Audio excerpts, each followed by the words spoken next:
అండి. నా పేరు సోని ప్రశాంతి. మాది బాపులపాడు మండలం అండి. నేను ఈ రోజున అంజీ గారు లాయర్ గారు గన్నవరం దగ్గరికి వచ్చానండి.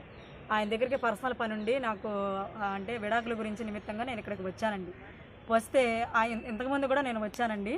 వస్తే ఒక 20 రోజుల క్రితం అవ్వద్దండి ఇది. ఆయన దగ్గరికి వచ్చినప్పుడు ఆయన నా దగ్గర ఉన్నటువంటి కాగితాలు బోయితాలు అన్నీ కూడా తీసుకున్నారు. ఏది డైవర్స్ నోటీస్ కానీ, మ్యారేజ్ సర్టిఫికేట్లు కానీ, తర్వాత పెళ్లి ఫోటోలు కానీ ఇవన్నీ తీసుకున్నారు సార్. తీసుకున్న తర్వాత చూద్దామమ్మా అదమ్మా ఇదమ్మా అని చెప్పానని అన్నారు. అయిపోయింది సార్. ఆయనకి చాలాసార్లు నేను ఫోన్ చేశాను. అయిపోయిన తర్వాత మళ్ళీ రీసెంట్గా నేను ఈరోజు వచ్చాను సార్.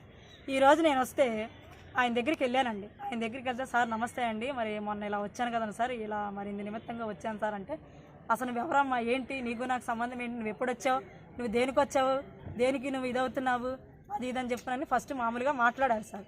మాట్లాడిన తర్వాత మళ్ళీ ఏం చేశారంటే సార్ ఆయన, అమ్మ నీతో పర్సనల్గా మాట్లాడే పని ఉంది, నేను నీకు ఒక అడ్రస్ చెప్తాను, అక్కడ ఒక గెస్ట్ హౌస్ ఉంటుంది, ఆ గెస్ట్ హౌస్ దగ్గరికి నువ్వు రా, నువ్వు వస్తే అక్కడ ఏంటనేది నేను అన్నీ మాట్లాడతాను, నీకు ఎలా చేయాలో అలా చేసి పెడతాను, ఇవన్నీ కూడా నేను ఎలా చేయాలో అలా చేస్తాను, దీని నిమిత్తంగా నువ్వేమో బాధపడాల్సిన అవసరం లేదు అని చెప్పనని మాట్లాడారు సార్.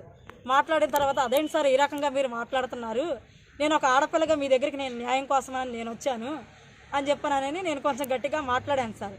మాట్లాడిన తర్వాత ఆయన ఫోన్ మాట్లాడుకుంటూ బయటకు వచ్చారు సార్. బయటకు వచ్చిన తర్వాత మన గన్నవరం పోలీస్ స్టేషన్ నుంచి 3-4 కానిస్టేబుల్ 2 బళ్ళు వేసుకొని వచ్చారు సార్. తర్వాత ఇంకొక 2 లాయర్లు, మరి వాళ్ళెవరో నాకు తెలియదు సార్, 2 పెద్దోళ్ళు వచ్చారు సార్. మరి వాళ్ళు ఎందు నిమిత్తంగా వచ్చారు ఏమో నాకైతే తెలియదు కానీ సార్, నన్ను అయితే బెదరేసారు సార్. ఏంటమ్మా నువ్వు ఏం చేస్తావు, ఎవరో చెప్పుకుంటావు, నీ ఇష్టం వచ్చిన వాళ్ళకి చెప్పుకో, నీ ఇష్టం వచ్చినట్టు చేసుకో, అది ఇది అని చెప్పనని మాట్లాడారు సార్. ఇది సార్ జరిగింది ఈరోజు విషయం.